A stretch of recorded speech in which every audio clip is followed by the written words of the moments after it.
I want to quickly go back and talk about something that I touched on in the last video that I posted, and that's this idea of the cis mindset, the buying into and internalizing the ideas of a cisgender, heterosexual, normative world, and really drinking the Kool-Aid and believing that like boys are boys or men are men, women are women, and they are like fundamentally separate organisms morphologically, psychologically.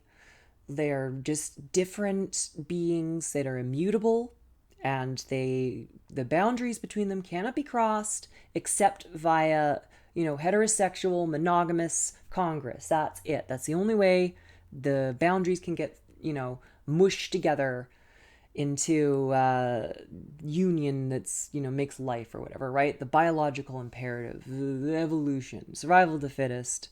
It always seems to go down to some weird a weird path. That stuff, interesting. That almost like it's baked in. That's one reason why you got to get out of it. You can't get hooked up into it. You can't get in the matrix. You got to break out of the matrix. And I talked a bit about that, how it's really tempting after transition to want to go back into the matrix. You want to be Buck Angel, betray everybody, go back to sleep, dream, don't have to worry. Daddy's got it taken care of for you. Everything works, everything fits.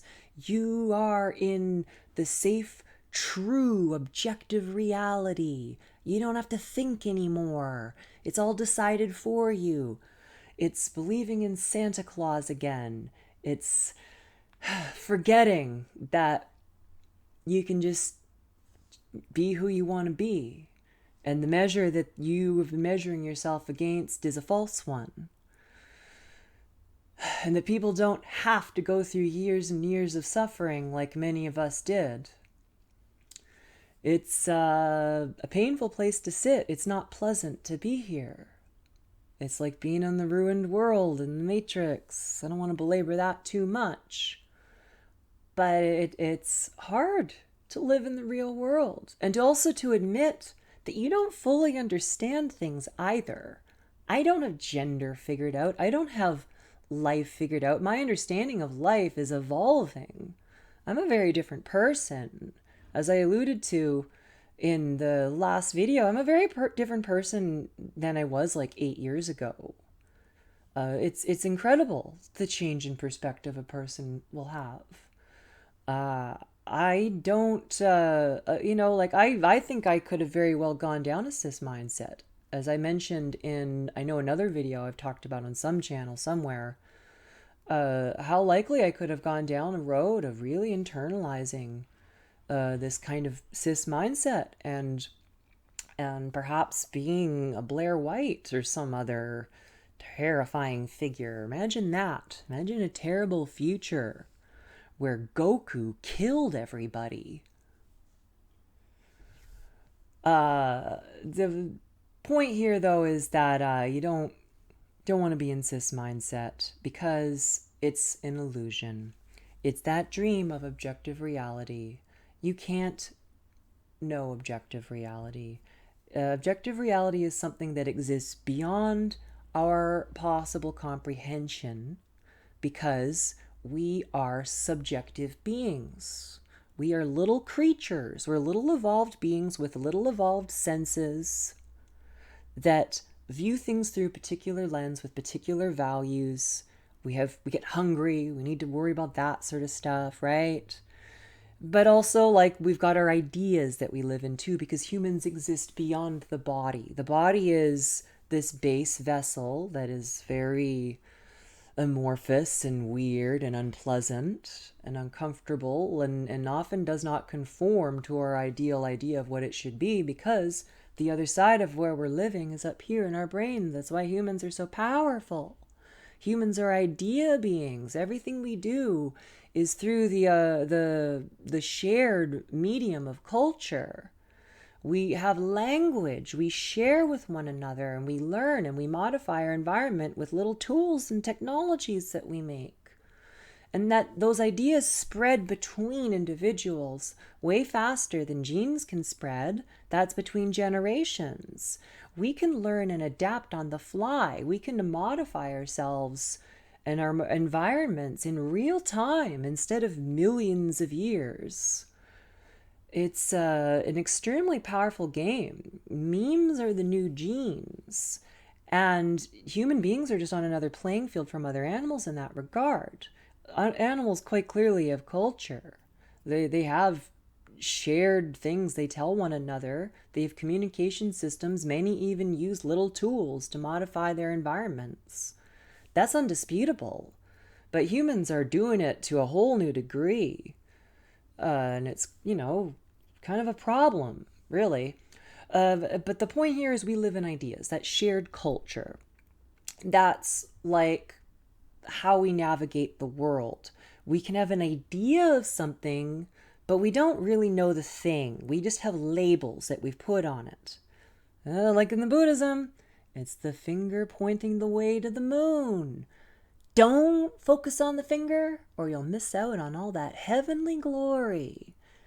You don't want to get caught up in the idea is the truth. The idea is the vehicle to maybe the truth. You can't know for sure. You can never truly know. Gender is quite clearly something going on.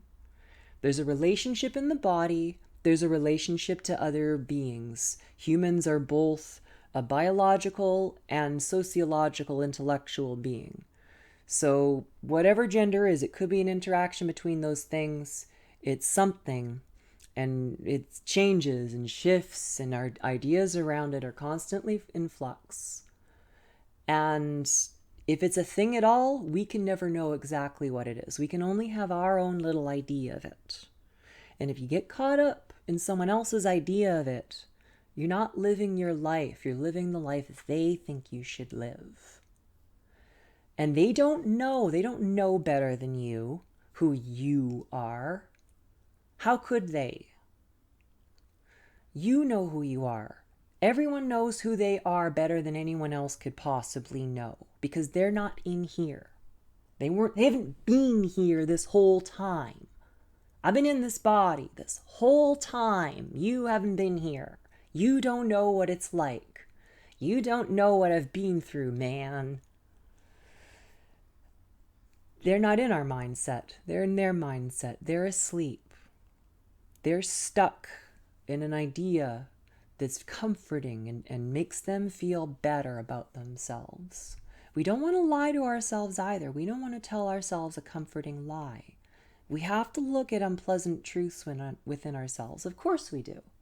You have to. If you want to actually make progress in life and move forward and be honest with other people and actually communicate and have meaningful relationships with people, you have to be able to look at the darker side of whatever it is that makes you who you are. Sometimes it's very unpleasant, and sometimes it's not entirely possible. We won't be able to work through everything in our lives that we might benefit from working through. Just as we can't ever fully understand perhaps what anything is, we can only have an idea of it. And if that idea isn't open to changing, well, I think you're in for a very unpleasant time because life is change. And sometimes something can look very much like it's true, and then a slight shift in perspective shows you it's absolutely not true at all. It's an unpleasant experience sometimes. Sometimes things that we were relying on, they're not true in the end, and we don't know what to do with it. But that doesn't mean that it's completely all false or what we got from it was false either. It doesn't mean you have to throw everything out. You can take what is useful and throw away what is not useful. You can be who you want to be. You don't have to adhere to anyone's idea of who you should be. You should just be kind to other people and just try to help other people and be a good person. I'm going to put that in there, yeah. But how you express yourself and what you do, how is it anyone else's business? And how is it anyone else going to know how you should feel in your body and what kind of body is the right body for you to exist in? What your relationship that works for you in a social sense works for you. I don't know. It's a lot to kind of get into there, the whole ways of thinking about the world. But I hope you're not stuck. I hope you're not, caught up in something that isn't serving you. You can never really know for sure, but you might as well at least, like, I don't know, look at something else. Maybe try looking at things from another perspective. If you're really stuck in something, if you're really unhappy with where you are, like, look at it from another perspective. Just shift over. Sometimes a scary silhouette of a tiger ends up being like clothes on a chair. I don't know. That's all I'm going to say on that. This is long enough. I'll do voice videos soon. I just had to get this out. Sometimes I got thoughts. Sometimes I have ideas. I'm allowed to have ideas. Don't censor me. All right, I'm going to go for real. Goodbye. Subscribe if you haven't.